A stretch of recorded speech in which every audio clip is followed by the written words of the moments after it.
Right, so we're moving on to our next speaker, and our next speaker is James Knupfer.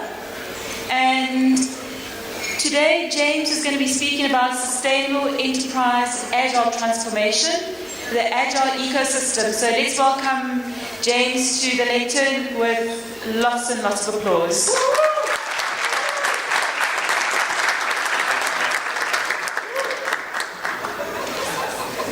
Good afternoon. So as I was announced introduced, I'm James Knupfer. I currently work for Barclays Africa. I'm the head of Agile Transformation Strategy. And I actually had my slides ready this morning, and I decided to add one. So I believe every good presentation needs context. So to give you some context, for me, Agile is way of life. You must be living Agile all the time. And unfortunately this week, I kind of got to do that. Not working? Maybe I'll turn it on. No? So it's a bit slow. And it's jumped right ahead 3 slides. So it's awesome. So my son was born 7 days ago today. He is my second son, but he became very agile. We reduced time to market because he was 10 days early. We reduced wastage because I now have not slept for more than 2 hours since he came. And we reduced our time to, we created our MVP because I didn't have time to prepare for this presentation as well as I would have liked to. So you are getting my MVP. So, to catch him smiling as well was a great thing. I was struggling with this.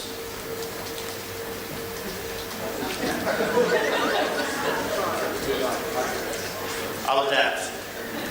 So while we're getting the slides back, I think I wanted to just tell you a bit about myself. So my father was a project manager, and he was a project manager for 35 years.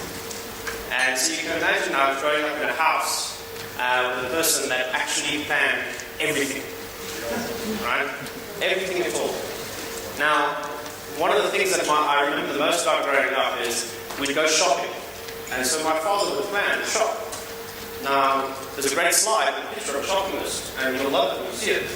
But what he used to do is he used to plan the shopping list very specific. So you'd have your canned foods, you'd have your frozen foods, you would have your perishables, you have all of this nicely structured, and the goal was you go from one side of the shop to the other side of the shop without going down any aisle more than once.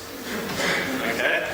And frozen food was always at the end, because frozen food starts to melt as soon as you take it off the shelf. So this is the kind of life that I grew up in. And about just 10 years ago now, I became a project manager, and it was probably the happiest day of my father's life. Right? And then about 3 years ago, I was introduced to Agile. And if you had to ask me 3 years ago, would you have seen yourself as the head of Agile transformation, I would have said to you, what is Agile? Right? I didn't know. So I got thrown into a role that I knew nothing about, that I thought Agile was bring your own device to work. And I thought I could get that down. And had to learn everything from scratch. But it changed my life. Are we any further closer with the slides? Troubleshoot. Okay. So I'm trying to remember exactly how everything's worded in my slides. So then I was actually tasked to take over this agile transformation for Barclays Africa. Okay, let's see.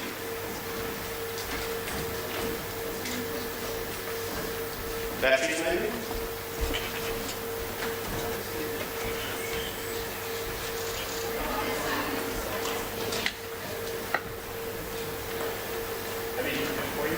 Yeah, could you do it for me?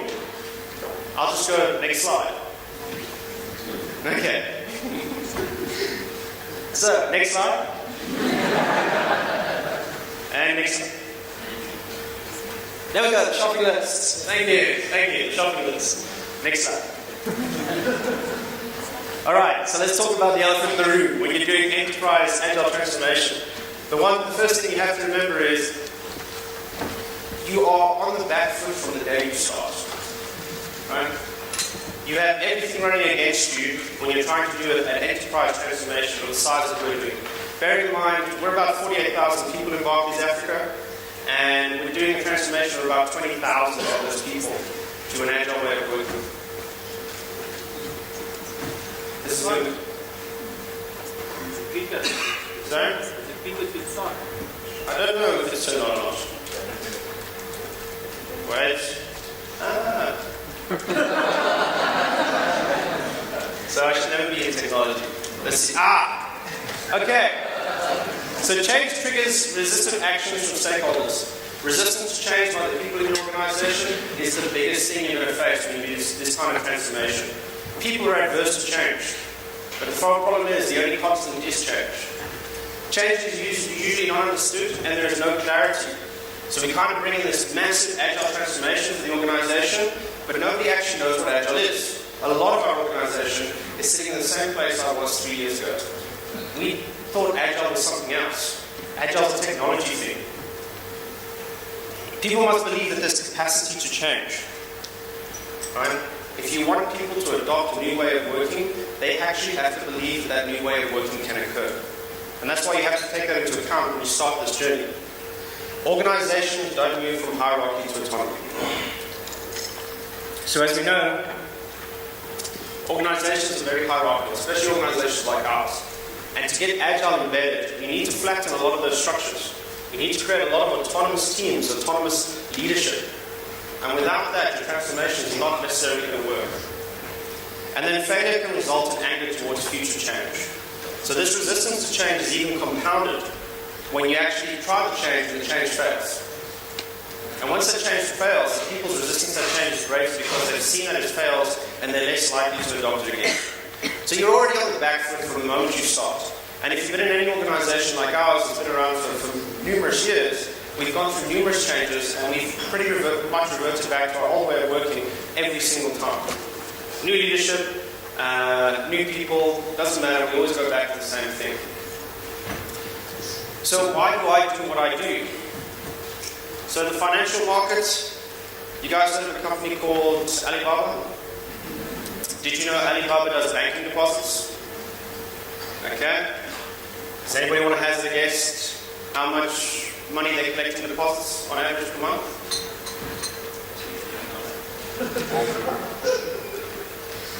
$16.4 billion in banking deposits on an average a month.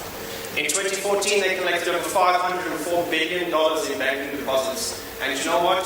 Alibaba's going into home. And Jack Ma, who actually owns Alibaba, has his own financial firm that's probably sitting on somewhere between the region of $2 to $3 trillion for financing. So Amazon, right? Amazon does payment services. In 2015, they had 100% growth in their payment services. Facebook offers free payment services, and they have currently, 1.4 billion subscribers. And then Apple. You may have heard of something called Apple Pay. Well, 2 of every $3 contactless payments in the US is done on Apple Pay. So which one of these are a bank? Okay? So as organizations in the financial industry, we have to start changing. You may have heard recently that Discovery just got their banking license. This is a medical aid that's going to compete in the financial market. So where did we start? So my first year, we were a very small team, and we decided we had all these great objectives set out by our group CEO, and so we decided we're going to tackle them and see what we did. So in the first 12 months, we trained 3,800 people in Agile. Impressive, right? My target was only 2,500 people. So I exceeded it. Well done, James. We created 146 Scrum teams. Well done, James. Right? We certified 50 Scrum Masters. Fantastic. And we spent 10 million Rand in the first 12 months on Agile transformation. Right? Fantastic, right? But the question is, where was the value? Because there wasn't any. I met all my performance objectives, I got a pat on the back, well done, James. Great job. but actually I didn't add a single piece of value. Those 3,800 people, what were they doing now? Those 146 Scrum teams that we said we created, what kind of maturity did they have? The 50 Scrum Masters we certified, how much experience did they have? So we had to go back and we had to re-look at the way that we did transformation. And we had to look at the sustainability. Scalability wasn't so difficult because you just had to understand what your formula was. Sustainability was the issue. So what we learned, funding. We had limited funding in the first year because Agile was a great concept, but nobody wanted to fund it. When you have to ask for money, they go, well, this is not a priority. Because it wasn't embedded officially in the strategy, we just kind of heard Agile in the market and we wanted to go that way. Skills. Anybody that's currently hiring Agile skills in the market is probably facing the same thing. Right? There's not enough skills in the market. There's a lot of certified people in the market at the moment, but the experience that you need to drive this kind of level of transformation is not there. So you have to tackle that. The organizational immune system, and this is the big one. You train somebody in this Agile way of working, you create this new perspective for them, and then you put them in the market or into the organization and say, there, go do this stuff that we've taught you. Go practice it. And what happens? The organization is not ready for it. So they push back on it. And what happens when somebody becomes disheartened? They leave. So you train these people, you create these skills, but they're leaving because they actually can't practice what you taught them. Scalability. So the question is that we wanted to create, and I think Bias from IQ sitting here in front, Bias started the journey with us. And I remember probably the first few weeks or the first month, I said to him, Bias, how do I create 500 Scrum Masters in the first year? And Bias did a very good consulting thing and said, it's going to be difficult, but we'll try. Okay? Let's just say 12 months later, a little bit more experience, I knew Bias was thinking, what the hell was wrong with this individual of trying to create 500 Scrum Masters? So we had to think about the scalability. Just training people, 3,800 people, was not going to give us the scalability. Creating 146 teams was not going to give us the scalability. So we had to relook at that. Sustainability. One of the biggest issues I have at the moment is we are losing skills from the organization. We have companies like Discovery that are going into the banking industry that are now looking for agile skills. Scrum Masters, product owners, MVP. And the more we invested in our skills in the organization, the more they are being poached by those in the community and the market. Because there is such a shortage. So we had to start thinking about the sustainability of it. Now, for those that know me and those that don't, I'm very passionate about intrinsic motivation. Okay? So one of the things that we did when we decided we're going to have to change the way we work is we needed a premise. We needed a purpose for the team. And the purpose of the team always had to be, how do we create motivated individuals? Because nothing is going to work. Doesn't matter how many people we train. Doesn't matter how many Scrum teams we create. Unless we are building that on a base of motivated individuals, we are not going to embed this as an organizational culture. So we had to look at our purpose. Now, I'm a follower of a few people, but the one I like is research by two guys called Desi and Ryan. And they talk to something called self-determination theory. Now, if you've heard about self-determination theory, it talks about what is the factors that actually drive individuals intrinsically.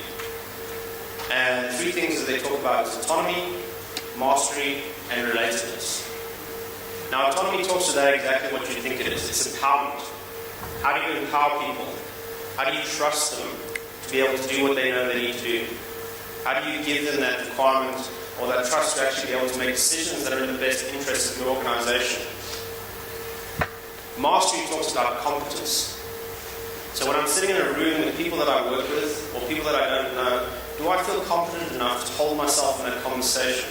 Do I have the necessary skills and training to be able to add and contribute valuable information to that conversation?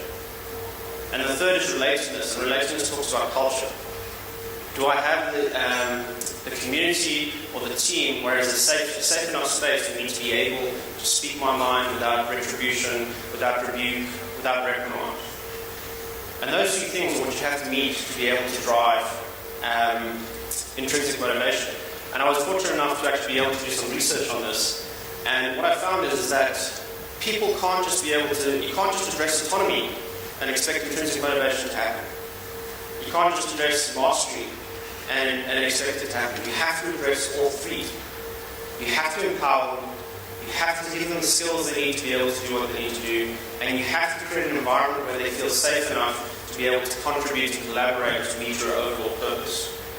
So we went back and we started right from scratch and we created a purpose for the team. And the purpose was to enable a culture of autonomy, mastery, and relatedness using agile principles and practices as a mechanism. So it wasn't about going and creating an agile organization that does agile. Right? It was about creating an environment and a culture where people have these autonomy, mastery, and relatedness, and then we'll throw agile on top of it. Right? From a personal perspective, I'm very passionate about this type of stuff. And the reason I am is because I actually get to live this every day. I was given this as part of taking on this role. Because nobody knew exactly what Agile was, I was given full autonomy to create this new way of working and how we were going to tackle it. I spend, for our team and on myself, I invest heavily on training and education. Because the fact of the matter is that I walked into this not knowing anything. It's taken me 3 years to get where I am, and it has been 3 years of actually investing time and effort into my own personal development to get to this point. And relatedness it was just the team that I was working in. We had a team, and I still have teams that are bigger now, but the team had an environment where everyone was equal. Everybody could speak their mind. And trust me, they speak their mind about me numerous times. They're sitting over there in the corner. And so we had to create an environment. We had to remove the hierarchy. We had to remove the status. And I can tell you, I always refer to myself as a recovering traditional leader. Okay? Because this command and control, that was me. 3 years ago, that was me. And I still have my days where I revert back when I get under stress, and the team has to keep me in check. So we had to focus on a few things, and we changed the way our model works, and we built a new business model around how we're going to tackle transformation in the organization. The first one was skills, and the biggest issue with skills was experience and sustainability. We needed to create our own pipeline. So we invested heavily in creating something called the Scrum Master Academy. For those that we did last year, I think we have to talk about it.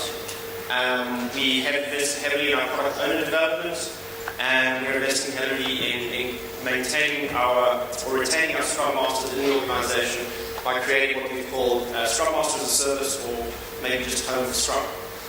So we have to look about how we're going to develop skills that will sustain us over the next 5, 10, 15 years. So it's not about how we're going to pull all the skills out of the market, it's about how do we create them internally, and how do we create a big enough pipeline so that if we do lose skills, we can actually fill that gap. The other one is education. So Scrum Master Academy, probably one of our most prized successes. We actually took Scrum and we put it into a 12-week course, on-the-job training, of 8 days worth of training and 12 weeks worth of on-the-job exercises or experience and coaching and mentoring in between. So we didn't just teach them theory, we taught them 5 functions of the team, we taught them relationship management, we taught them a whole bunch of stuff. And we brought in some of the top coaches in the market today to help us run that course. Now the big thing about sustainability is the Scrum Master Academy is very expensive to run. It was significantly expensive. So we had to adapt. And now we're integrating Scrum Master Academy into the way that we develop people over time. So instead of running it 12 weeks, we're going to create this continuous cycle where people are developed on an ongoing basis over a year, over 2 years, with the ultimate goal of putting them on their journey to a Scrum coach, or even just a Scrum trainer, or whatever they want to be. So education is important. Agile fundamentals. The biggest thing we had to do was create an education program that just introduced people in the organization to what we were doing. Remember I talked about being understood and clarity, one of the biggest issues with your adopting change? You had to create that understanding of what is Agile and why we're doing it. This conversation we had earlier about Alibaba and all that type of stuff, there's very few people that actually know that information. even in the banking world. So we actually had to start introducing people to say, why are we doing what we're doing? This is not just some new fad. It's not just something that we just picked up. We had to tell them exactly what it is and why we were doing it. And then strategy, which is what I'm going to talk about in detail. We had to look at how we changed the strategy of the organization to meet the demands. So education and skills was an enabler. But we actually had to do the transformation. And the one thing that we learned very early on was you can't just create agile teams and expect them to work. Whether it's a Scrum team, whether it's an agile team, you can implement great things. You can implement Kanban, you can implement prioritization, you can do all that great stuff. But that organization immune system I'm talking about, as soon as they step out of their own little space, their own little world, they get crushed. So we had to start thinking differently. And what we decided was, is we don't want to be an organization that does agile. We want to create an agile organization. And that includes technology, that includes business, that includes everyone in the organization changing the way that they work to be able to enable these teams to be created. We don't want to create teams, we want to create an environment that enables teams to create themselves. And that's when we started talking about the agile ecosystem. So what is the agile ecosystem? Well, you would have heard, if you work in any large organization, the big word is always governance. And the thing about governance is, it's exactly what it means. It's there to govern. Right? So, governance was one of the first things we had to tackle. And we need to change governance to enablement. And to do that, we started picking apart the ecosystem. First one is HR. Now, HR is just a washing machine of different people. Right?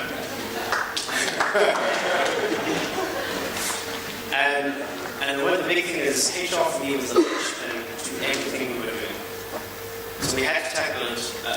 That's probably one of the earliest things we had to tackle was how do we do HR in an agile organization. The first one was performance management. Now, any large organization has this thing called individual performance management. Right? My PD, 3,800 people, 146 agile teams, 50 certified Scrum Masters, 10 million invested into agile transformation, and what did I add? Zero value. Okay? I did change some people's lives because when they learned about agile, they kind of went through the same experience I did. But as soon as they got to the point where they tried to do agile, they were shut down. Now, I always say in a lot of the sessions that I go to is, I don't believe people are inherently selfish, but I believe our performance management process makes them selfish. Okay? Because if I have personal objectives, and such as mine making 3,800 people, I'm going to be focusing on doing that. I'm not going to be focusing on the person next to me when it comes down to it, because my reward, my pay, my increase is tied directly into my performance. Now, if you want to create a culture of collaboration and teamwork, how can you do that with an individual performance process? So we have to really look at the way we do performance. And one of the things that we're currently in the process of designing is about team performance. So how do you create performance for teams? And we're in the process ourselves. We always eat our own dog food. So in our team, we made the decision early on when we started this year, saying that our performance management has gone out the window. We're going to apply our own performance management process. We're going to work as a team. There is no individual PDs. And you know what? We were going to have to wait and see how the organization adopts that at the end of the year when we have to do it. Right? Because success of one means success of all, and vice versa. Reward. This is a difficult one. Because everybody wants to talk about money. How much money I'm getting paid. What's my bonus going to be? And so forth. One of the things that I've learned is that you have to find a way to delink reward from performance. You may have heard about Daniel Pink. I'm a very big supporter of Daniel Pink. And he's got a concept to take money off the table. That is something I'm heavily trying to push within the organization at the moment. Take money off the table so reward is not an issue. Right? Because if you take reward off the table, then performance doesn't necessarily become an issue. Because you're not focused on how I perform to get my money, you're actually focusing on how do I perform to get the success of the team. Now, I can honestly tell you, I don't have all the answers to this stuff. But if you really want to change the culture of the organization, these are the kind of things you actually have to start tackling to address that. HR administration. So the biggest pain point you'll find is your own administration, your personal administration. Putting in for leave, putting in for sick leave, or as I do, putting in for paternity leave, right? Encashments, cashing in your leave. All of these kind of things you have to do as part of HR administration, grievances, documentation, all of this kind of things that are currently owned by your line manager. What you need to do is you need to push it back onto the employee, the people in the organization. Why can't I manage my leave? If I'm working within a team, and that team agrees that I don't have to be here today, why do I need to go to a line manager to get approval? Right? These are the kind of things you have to talk. You want to take away the waste out of the system. And all these nuances around administrating your own life within an organization, you've got so many approvers in the process, it just delays you. And you shouldn't have to go beg for leave. This is my second son that was born, and I'm a firm believer that if my son's doing a school play in the middle afternoon, I'm going to go. Whether you approve my leave or not, I actually don't care. Okay? So to have you approve my leave just so I can go to that thing is a waste of time, because I'm going to go. And my team's agreed that I can go. I've told them I'm going. Right? So why do I need somebody to approve it? So these kind of things you have to start thinking about. How do you remove this unnecessary waste out of the system? Roles and grades. This point about hierarchy. Hierarchy is only created because we have roles and grades. Now, I'm not sure that we all know, but hopefully you've all had a bit of experience that this hierarchy thing comes from the military. Okay? It originally started out in the military, it was adopted into the corporate world, and it works well in the military. It doesn't work well in an agile organization. Roles and grades give status. Okay? Just because I'm a senior executive in the organization, because my role says that and my grade says that, doesn't mean I know more than you about what I'm doing. It probably means I know less than you about what you're doing, but I can just manage myself better in the corporate environment. So we're looking at how do we change roles and grades to skills and experience. I should be defined by what I know, not what you tell me I am. And if you remove roles and grades, you remove a lot of the status, you remove a lot of the hierarchy. Because why do I need to have grades? Why can't I define my experience? If we have Scrum Masters in the organization and they've got a year of experience, and we have Scrum Masters in the organization that have 5 years experience, you can't be defined by the experience. One of the biggest issues I faced when we started out here is I had to create a Scrum Master role in the organization because we didn't have one. And the question that HR asked me was, alright, what grade are they? And I said, well, they could be any grade. And they said, no. So AVP, which is Assistant Vice President, has to, the Vice President role has to be 30% different from the Assistant Vice President role, and the Principal role has to be 30% different from the Vice President or the Vice President role. But the Scrum Master role is the Scrum Master role. Right? It doesn't change. So I spent, I don't even know how many months convincing them that I wanted the same role at different grades, so that actually I could pay people differently. Right? So I could pay based on experience, not based on role.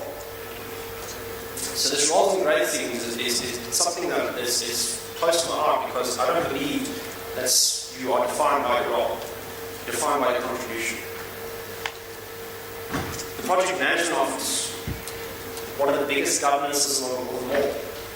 Right? Business cases. I hate business cases. And I don't hate a lot of things, but I hate business cases. Because I ask the question every time, is why do we have a business case? I want to know the viability of your deliverable. I want to know how much my return on investment is going to be. Okay? I want to know how many people you're going to need. I want to know how much you're going to spend. And I say, well, that's great. How accurate are they? I don't know about 10 or 15% accurate. How long does it take to get a business case approved?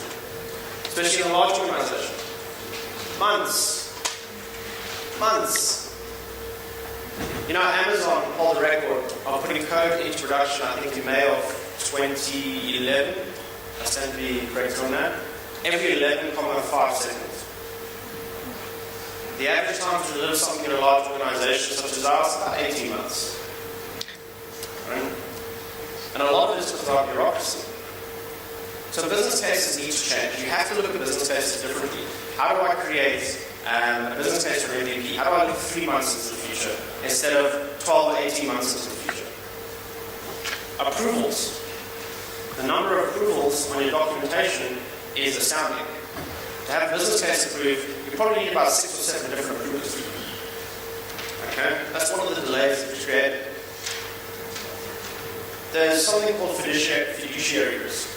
Right? So business cases are there also to protect us against risk. So we built in our kind of risk to the organization, reputational, so forth. There's fiduciary risk, which is stuff you have to check and confirm this in place because you have fiduciary requirement to notice back. And more than likely, it's any financial institution that have the same thing, and probably in other organizations as well. So that's the kind of stuff that you need to make sure that's covered. But then you have something called enterprise risk. And these are the kind of stuff you make up because you want to be able to make sure that you can check on everybody and you can control everybody. One of the great things I always explain to people is that you have a control fails, so you create another control. And that control fails, so you create another control on top of that, and another control. And when we ask people, they say, okay, what is this control actually addressing? Saying, I don't know, it's just how we did things. Right? We actually get that. So your enterprise risk, you need to really understand is what is the risk you're actually addressing. And not just creating risk controls for the sake of creating risk control. Value streams over projects. So one of the things that we're really working hard on at the moment is for people to understand that this project book of work that we have doesn't actually reflect the value of what we're trying to deliver. So we sit at about 500 projects in our book of work at the moment for the organization. Each project has its own project team. Each project team has a project manager, and all of the skills to deliver on those projects is pretty much shared. So the silo mentality we have when we look at things as an individual basis is we're missing the step of actually what is the value to the customer. Because pretty much 25% or 10% or 5% of probably 6 or 7 different projects are the pieces you need to actually deliver the value to the ultimate customer. But you know what? The projects, why they're so important? Because they're written into the performance development plans. Right? You're graded on how many projects you complete on time and within time. Okay? And within budget. But we don't actually measure value because the business case wasn't too clear and we had to change the scope multiple times as we went forward. So the business case is actually obsolete. And it's going to cost us a couple of million more than we thought, or a couple of $100 million in some cases. The other great one, I love these guys, finance. Right? Me and finance have really, really in-depth discussions around how finance should be working in this new Agile organization. Profit and loss, this is how finance measure how successful we are. What's our profit and loss? Okay? Ask them about what's the value we delivered, and they can't link profit and loss into actual project deliverables, so they just say, well, we delivered these projects, so these are the ones that must actually created the profit. Okay? Fingers crossed. No, only correlation, no causality. Cost efficiencies. So when profit and loss comes into play, and we realize that our loss is a bit higher than last year, and our profits are a bit lower, we go into this thing called cost efficiencies. And we try to see how much cost we can actually cut out of our operating expenditure to increase our profits. And by cutting costs out of our operating expenditure, we actually cut the costs in our ability to deliver, so we're not actually delivering anything new to the market, but you know what? Pat on the back, my PD this year was to save 50 million rand. That's not my PD, I'm just using this example. But I saved 50 million rand because I cut the operating expenditure to the bone. Well done, pat on the back. I'll give you a great reward for that. But what we actually did is we detracted from the value that we actually should be adding to the market. Financial year end.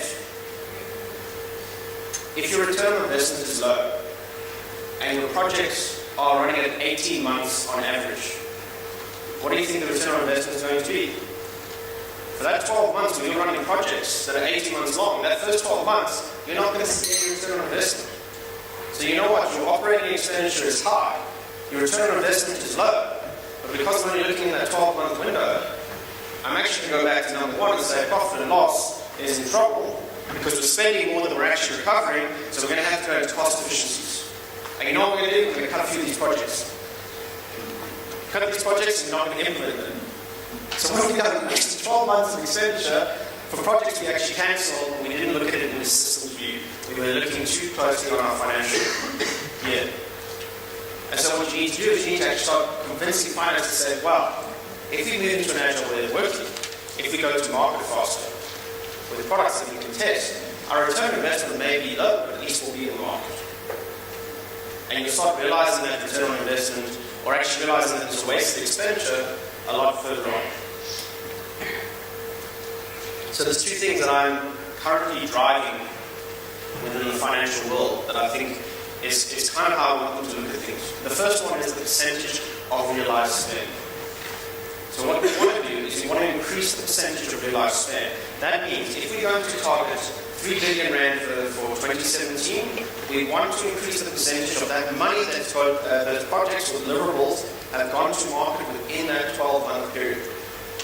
So whether it makes no money in return on investment from the customer or not, we know and we've realized that deliverable in that 12-month period. Then at least we have a good idea if that product is going to be something good or it's going to be something bad, or we need to change direction. But at the same by doing that, we'll actually start to see return on investment in other stuff that actually does well a lot sooner.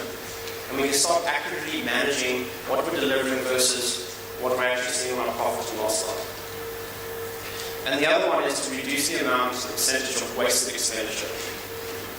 The amount of projects that get cancelled or become obsolete because it takes so long to deliver, and we don't realize that they're obsolete until we've actually delivered them, we have to reduce that amount.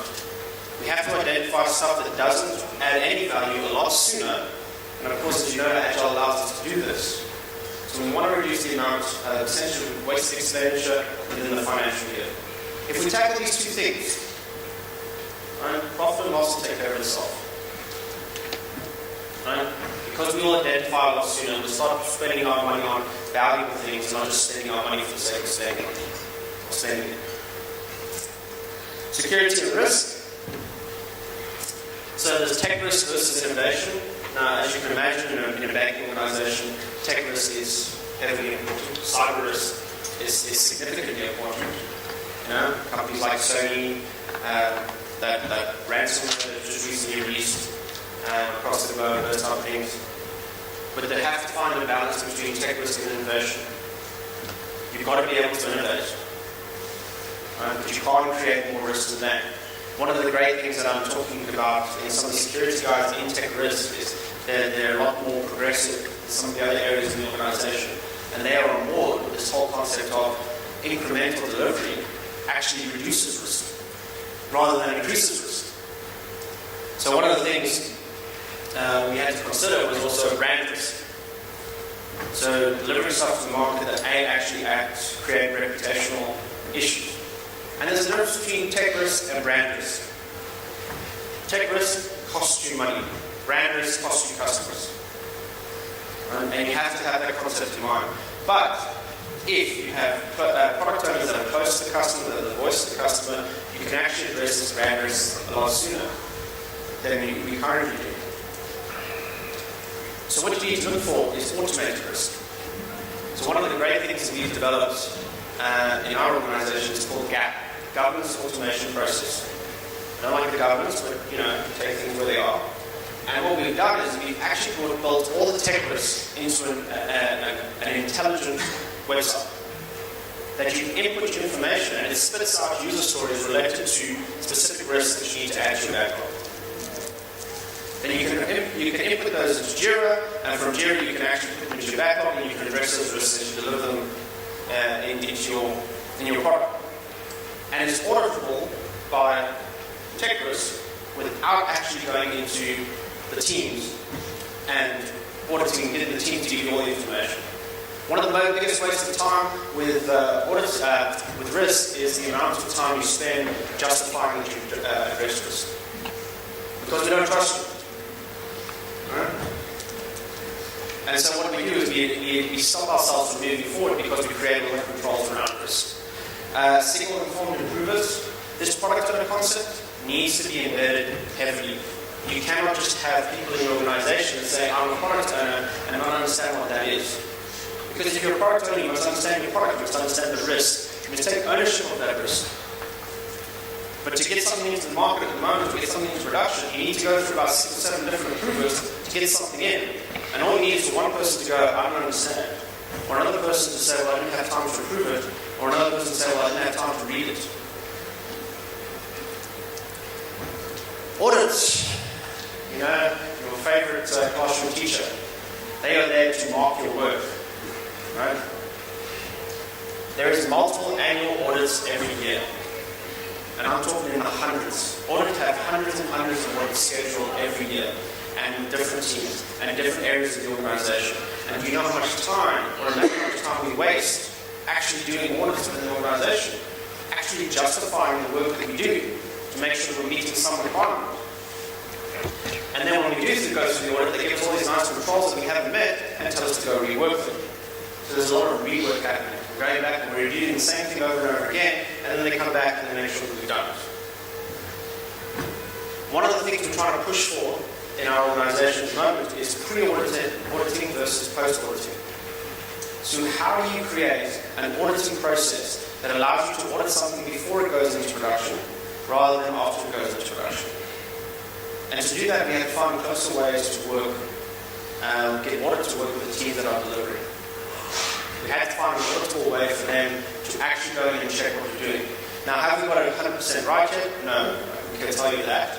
But the good thing is we've completed, I think it's 4. We've completed 4 Agile audits with audit. Right? And I can guarantee you my experience with audit over the last 15 years has not been great. So to get them to audit in an Agile way has been a significant jump in the right direction. So the same thing we're talking about is autonomous auditing. So you need to be able to audit without actually engaging with the teams. And to do that, you have to create a process around, as things get delivered, how does the audit actually audit the controls that are in place without actually coming and interacting with the team to get that information. And the stuff we're looking at, we can use Jira, you can find other ways and tools of doing it. Gap is actually one of those ways to do that, because Gap can actually be audited from a tech risk perspective without actually engaging the team, just by checking their backlog of work and the risks that have actually been completed. And you may do a spot check. Go in and check the code. But you really need something from the team to do that. So there's a few ones I just want to touch on, because there's quite a lot of stuff in the ecosystem. The workspace creates corporate real estate environmental services. Right? This is an awesome working environment. The one thing you have to remember with this kind of transformation is you're not Google. Okay? You are not Google. Google has a great environment, they've got all these great collaborative spaces, they've got all these nice places to work, but you are not Google. These places to create are seriously expensive. Right? We have spent just on one floor just under 80 million rand to transform one floor in the organization. Now imagine trying to change every building in your large enterprise or enterprise. You can't afford to. The time it takes to do this, to transform this organization into this Google-like environment, it takes months. We've been at it for 2 years. We've only changed 3/4 of the floor. Right? So there's a lot of time and effort. And if you wait for these environments to be created, you're not going to get moving. The cost, like I said, 80 million rand, we haven't even finished one floor yet. And then collaboration. That's what's important when it comes to real estate. You just want to be able to collaborate. You can sit around a desk. You can put some desks down. One of the things we kind of got is this MVP of prayers. And what we want to ensure is just there's a table that you can sit around, you can collaborate, and you can put teams there, and you may have a pot of coffee for them if you really want to. And we'll slowly transform the organization over time. But it's not about having this great inclusive environment that everyone wants to be in, because you can't do that right away. It takes time to do that. Everything is marketing. Right? These guys get overlooked so often in transformation. This integrated marketing model you have to create, if you want to create deliverables and MVPs and incremental delivery into the market, you know who you need? Marketing. But what happens is, we do this great delivery, we build these great products, and then we go to marketing in the last minute and say, this is what we're taking to market, please help us. and marketing comes out and they help you deliver it. And it goes to market, and if it fails badly. And because you put out this great marketing campaign and it doesn't do what it was supposed to do, or the customer doesn't take to it like it was supposed to do, you actually find that the reputational damage to your organization is even higher than you actually anticipated originally. So integrated marketing needs to be integrated into every piece of your incremental delivery into production. Drip feeding the market. You need to be drip feeding stuff into the market, not launching these massive campaigns. 10 minutes or So I'm going to speak up and then look closer to home. Our organization like ours, 48,000 people. If we want to test something in our market, where do we test it? In our own organization. Our customers are our people. Our people are our customers. And last slide, I promise. What I've talked about today, the ecosystem, is about creating that environment that enables teams to actually create themselves in an agile way of working. But it's not the silver bullet. It doesn't work in isolation, but it is the foundation of creating it. Culture follows structure. I live by this terminology because I keep saying this to the experts time and time again. If you want a new culture, you have to change the way that you structure your organization. If you want collaboration and teamwork, you can't do it in your current hierarchical, siloed, departmental way. Focus on sustainability. You don't want this to be the next fad. You want this to be something long-term. You have to adopt this culture, you have to adopt this way of working. So if you focus too much on how do I create teams so I look like an agile organization, I guarantee you won't be one. And then don't be trying. Okay? And what this means is that if you look at what's going on in the States, and I'm an avid follower of US politics for some reason, I have no idea why, but I'm good to see men at the moment. The culture that Donald Trump is currently creating in his White House, his administration, his country, is because of how he's addressing things, how he's bringing himself to the table, how he represents himself in certain situations. And if you want to create this culture, you want to create this environment, this ecosystem for your organization to transform, then you need to be the first one to bring yourself to the table the way you want your organization culture to be. Thank you.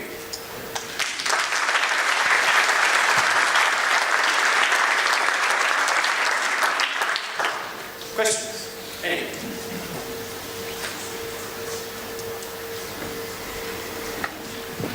Hi.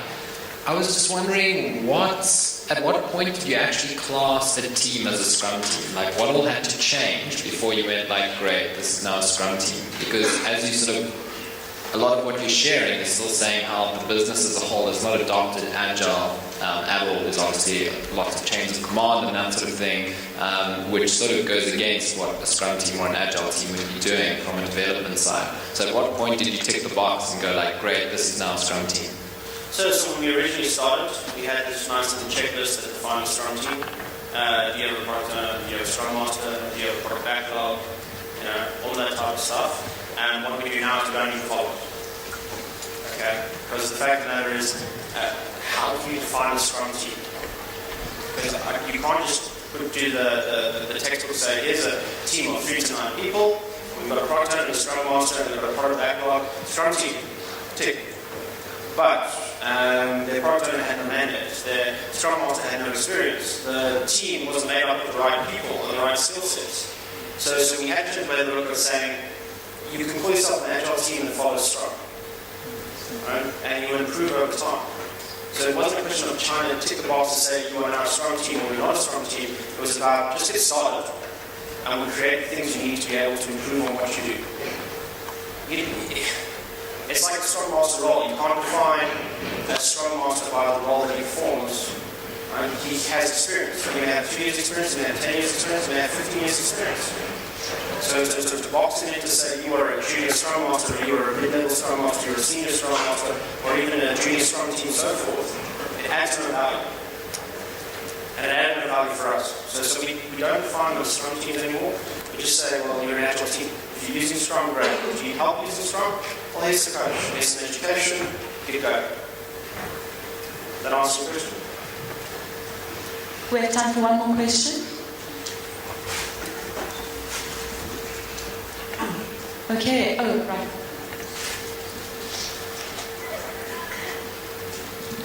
So a bit of a tough one for you. Sorry, I'm going to throw you too much, but don't you find if you don't do performance as an individual thing, that you get a lot of free riders, a lot of negativity in the team? If you're only measured as a team, the team, I find, gets very unhappy very quickly with certain individuals.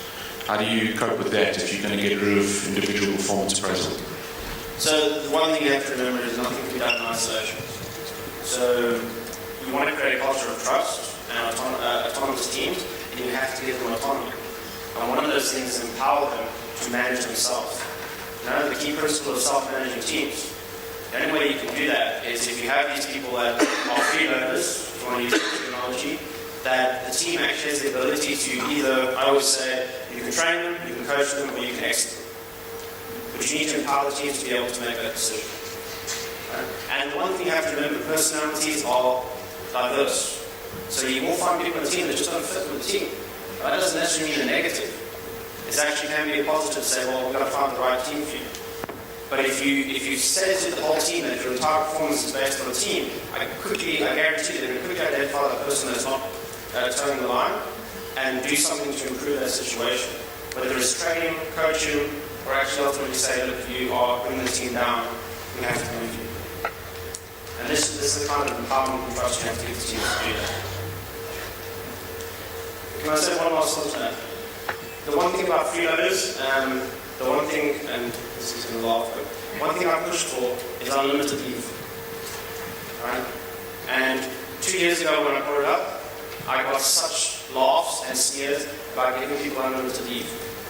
And right now, we're at the point of saying, having the conversation is, okay, but if we did unlimited leave, what would that look like? And people go, yeah, but people will abuse it. And I asked the question, how many people do you think will abuse unlimited leave? I have 33 days leave, I never take 33 days. I couldn't if I tried. Okay? And they said to me about 1%, 2%, maybe 5%. I said, well, okay, that's great.